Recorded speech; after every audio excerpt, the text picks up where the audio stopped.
working for over 60 years to power your life. Nebraska Public Power District, Pinnacle Bank, and First National Beatrice Bank proudly support the National Park Service in its mission to tell the stories of the American homesteader through their financial support of this program. In the spirit of George Norris, who championed the cause of the rural citizen by bringing public electricity to millions and preserving homesteader history by helping to create Homestead National Monument of America, Nebraska Public Power District, Pinnacle Bank, and First National Beatrice Bank continue this vision by finding new ways to fund and fuel your dreams.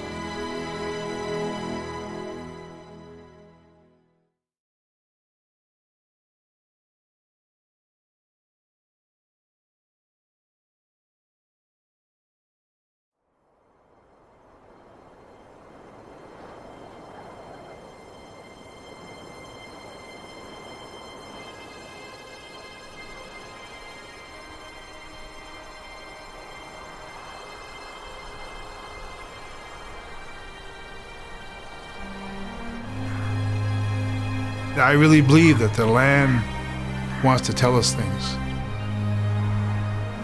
if you really, really listen. What makes a culture, what makes a tradition, it's the land values that we sit on. The story of America was the story of land transformation. Their dreams were to see a community spring from the ground up and be a part of that.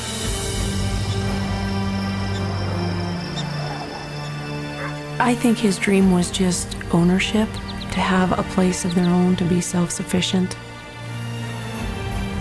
It had always been my dream since I was about 4 years old. That was something I wanted to do. I think they were just looking for a place to live, raise their families, and have something they could call theirs. We've been on this land for time immemorial. We never come from any other area but here. This is our homeland. This place holds great meaning. The American dream, the development of the West are almost one thought in many people's minds. That land is why we were able to have any kind of hope and promise for this country.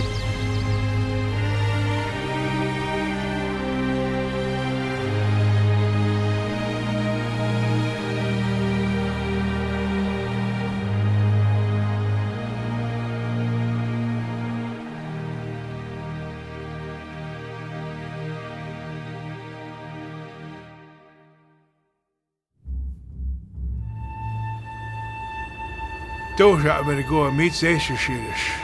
Maha Gatil Gizigits. Our connection to the earth was a very sacred relationship. I'm of the Blackfeet tribe. We are members of the Oglala Minikoju bands of the Ocheti Shakoi. My father's Caddo.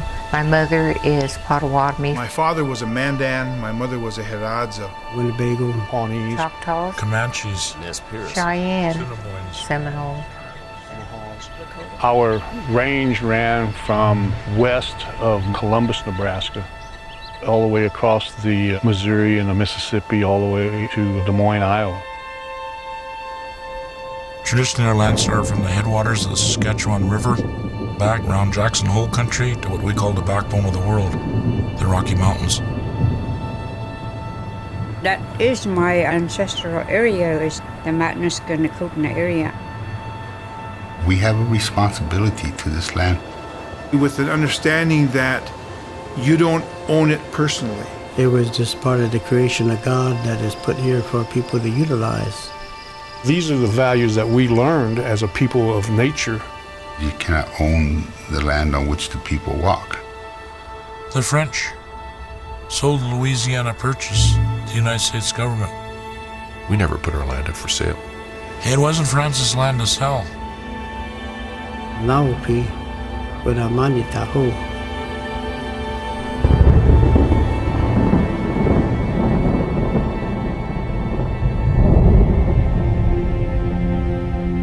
A culture that creates a sense of value that's very different from other cultures.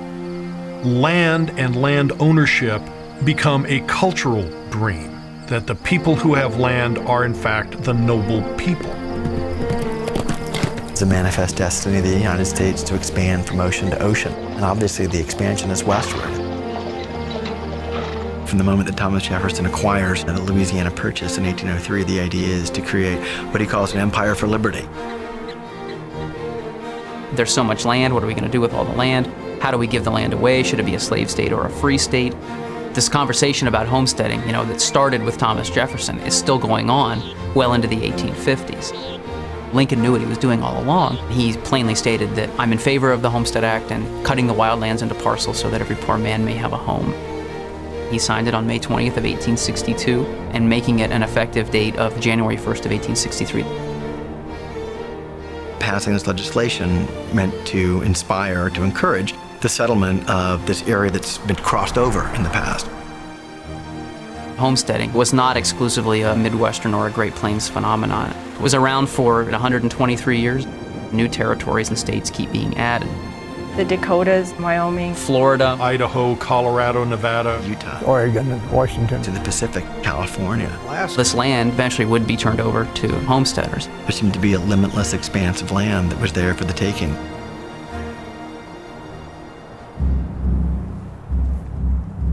This Homestead Act kind of was a little mystery to us. We couldn't figure it out why all of a sudden these people said, oh yeah, the government says we can have this land now. As the ebb and tide of power starts shifting, you see the erosion of our lands through the treaties. The relationship between the United States government and the 500 nations of American Indian tribes was one of treaty negotiations. Well, these were agreements on paper. They were often not honored by the U.S. government and certainly not enforced. Indian policy was being made up as it was necessary for the acquisition strategies. There were 5 changes, and it was always the let's make a deal crew. None of that treaty language was ever kept with us. The treaties were not honored. Those treaties don't mean nothing. They can shoot you right through that paper. Because we were losing land, and we were losing because of the treaties. And when the government starts coming in, opening up the territories, we tried to stop that. The realization is that they probably had more firepower than us. And so they give us this reservation saying, oh yeah, this is yours by God, as long as the grass grows, as long as the river flows. Well, apparently the river stopped flowing, and apparently the grass stopped growing because they knocked that out on us too. The settlers said, we want them out of here. We don't want any more Indians here. So they pushed real hard, and finally it came about that the Otoe, Missouri were forced to leave their land. The cattle were to be moved out. The Blackfeet, the Assiniboine, Iona, the Mandan. We were moved literally at the point of a gun. That was the last we ever saw of our home as a united people.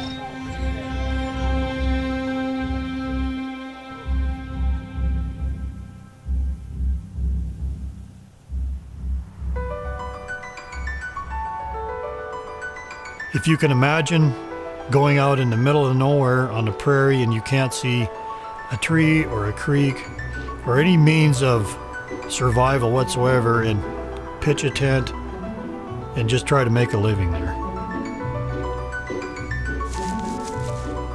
The planes took off back to Anchorage and got smaller and smaller in the sky, and I realized, well, this is it. I thought, boy, am I doing the right thing here.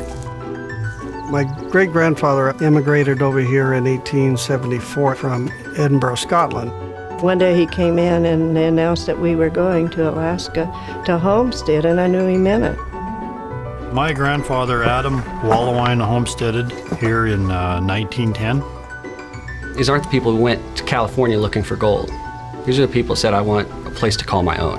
And they were going to build it from the ground up. People from all corners of the world could come to the United States and be homesteaders. People are coming to the promised land. They're coming to the land of milk and honey. And their belief was that they were coming out to the new Eden. A farmer's dream. Really lavish brochures. $5 will get you to the promised land. Rain follows the plow. Throw a seed on the ground and it'll pop up in front of your eyes. The promise of free land. Hundreds of thousands of people come across the oceans. They came from Northern Europe. The railroads were the great promoters. There were many, many different groups of people that were coming out and staking claims to homesteads. He was following his girlfriend. Former slaves. To African Americans, Nicodemus was the symbol that it can be done. During the Second World War, they wanted to get out of Germany. What it was people literally trying to create the American dream for themselves. People got off the train and they went out and found out where there was land, and that's where they settled.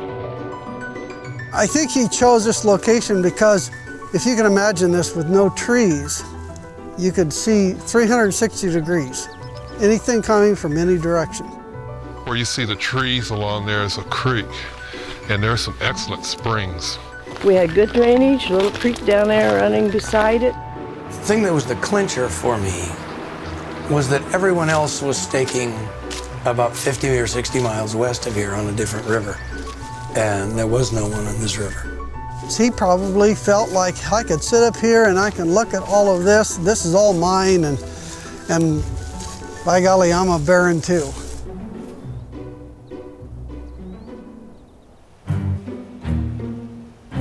Once they selected a place, they would go to the land office and file a claim to get something started and then develop some kind of shelter. This is the original homestead house that had to be built to prove up. Well, the first 3 years, they just lived in a little tar paper rough shack. That's where they lived in a dugout before they built the cabin. Dad was actually born in a sod house, as I remember him talking about as a little boy laying in the bed and seeing the bull snakes in the summertime would come up to get cool in the roof of the sod house. Well, I built it all by hand and human muscles. She had gone out and homesteaded in Arizona. There's this little wood tar paper shack out on what looks like desert land, but it's a homestead. And then you get into the clearing and agricultural requirements of the Homestead Act after that.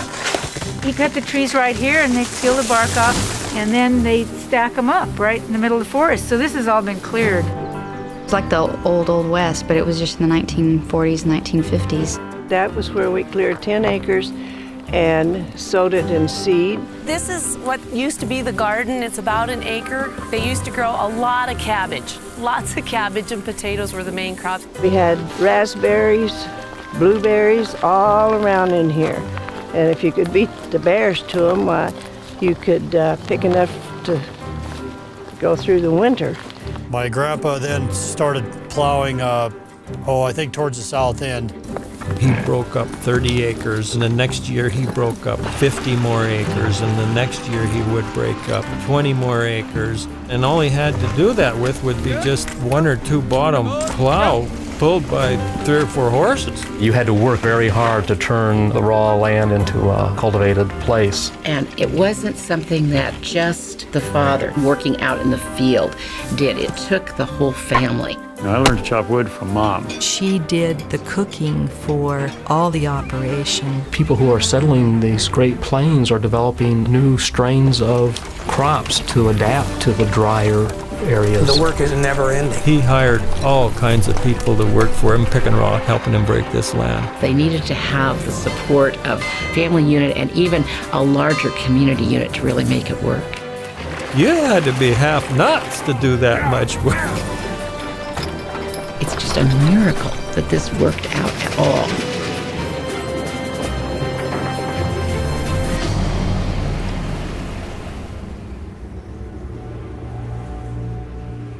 With homesteaders coming in, we start running into people saying, no, this is my territory. This is my place now. You can't come on here. They put up these little fences and say, well, you can't come in here no more. The Homestead Act was just the beginning. Take us off of land that we had owned and lived forever to very small acres on a reservation. And then even when we thought, okay, no more, please no more, then they create the Dawes Act. That took away more land.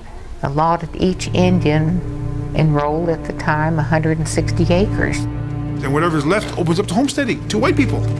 Basically, it goes from the Allotment Act to what occurred here in Oklahoma was the land run. Well, you see these guys running out on horses and marking out pieces of land, and they were coming more and more and more, coming like waves. The government made the mistake of saying it's wide open and it's free. The Poncas witnessed the land run. They talk about it, and they just thought it was, crazed thing that was going on. The Ponca tribe lost approximately 70% of that land. That was the start of a significant loss of our culture. They couldn't maintain their tribal ways. It took our kids, which was the most important things to us, away from their families, white man education, and forbade them to even speak their language, so that when they came home after 5 or 6 years, they could not speak to their parents, and so you couldn't communicate with your own father and mother. They were separated. Our women were hungry, our children were hungry, and we couldn't go hunt. We had to depend on the government to get us food. It wasn't just a loss of land. It was a loss of culture, it was a loss of religion, it was a loss of the spirituality, it was a loss of a lot of things, loss of our families, a loss of our societies, a loss of our clans. It was a lot of loss, it wasn't just the land.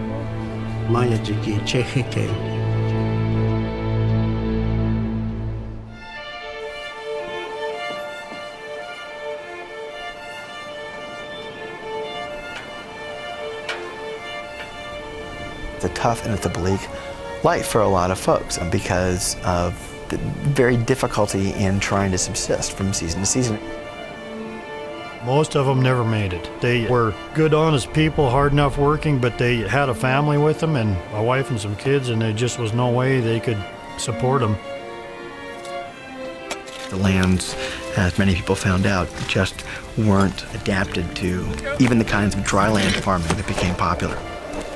And so you have people hoping for this rain, and there's not a cloud in sight, and the crop is dying in front of your eyes, and there's nothing you can do about it. It was incredibly dry. Little rain, cold winters. Wind chills as low as 90 below zero. Howling winds. The snow drifts. I've seen the temperature change 100 degrees over a few hours. Among the most challenging environmental conditions you can find anywhere. Terrible flu epidemic. The loneliness. Wildfires and grasshoppers and more. The fire started just right about where you're standing there, and spread in the grass and up the roof and took the whole building out.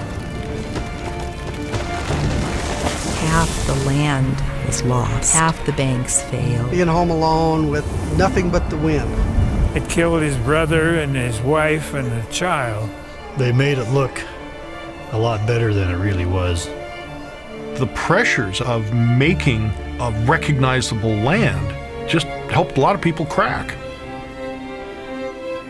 The desperation, particularly if you're on a failed or failing farm and looking at your hungry, desperate children, spouse, has got to be something that must have been a really crushing experience. Between 3 and 4 million homestead properties were claimed from the 1860 to about the 1920, 30 era, and less than half proved up the lands. The people who went to Homestead were dreamers and full of hope, and they have all of that lost. I think would be the bitterest pill of all. Adversity builds character. And I would have to say that everybody that came out here and stayed had to have a lot of character. Ones that stayed here I admire for sticking it out. They somehow improvised and made a living here.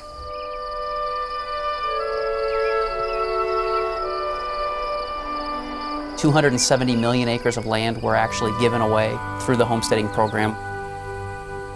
The fact that as many people succeeded as did is a testament to really the tenacity and the courage that these people had. One day the title just appeared in the mail. That was a happy day.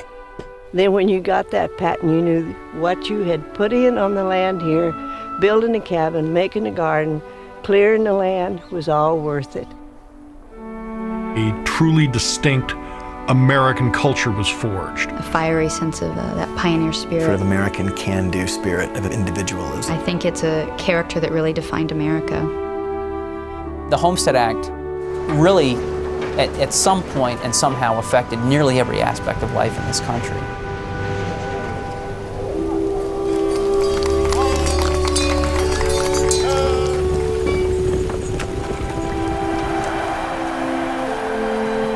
We wouldn't be here if it wasn't for the Homestead Act. There was just no other way to get started.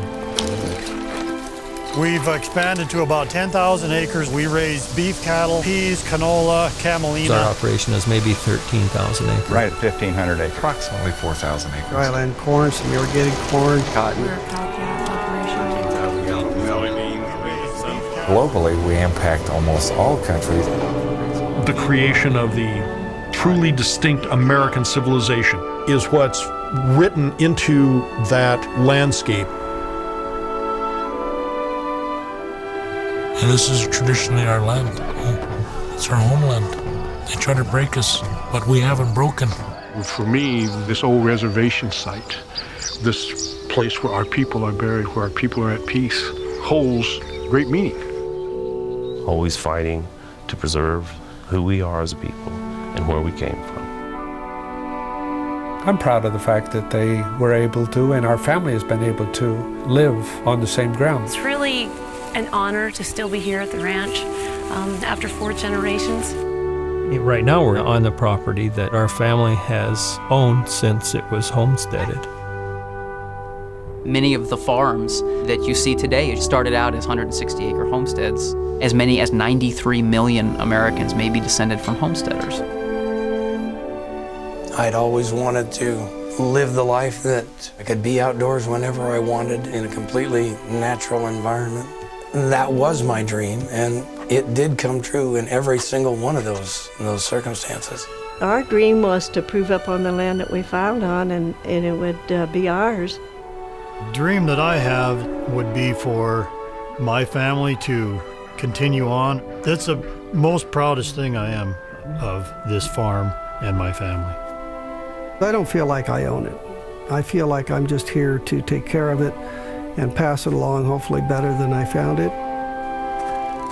Since we've lost this land and the land's in their hands, we expect them to respect this land. I feel proud to be able to stand here and call this mine, for even if it is for just a little while. It really belongs to our future. For all your life, for all the days of your lives, and the lives of your children and their children. It's the earth that provides for us.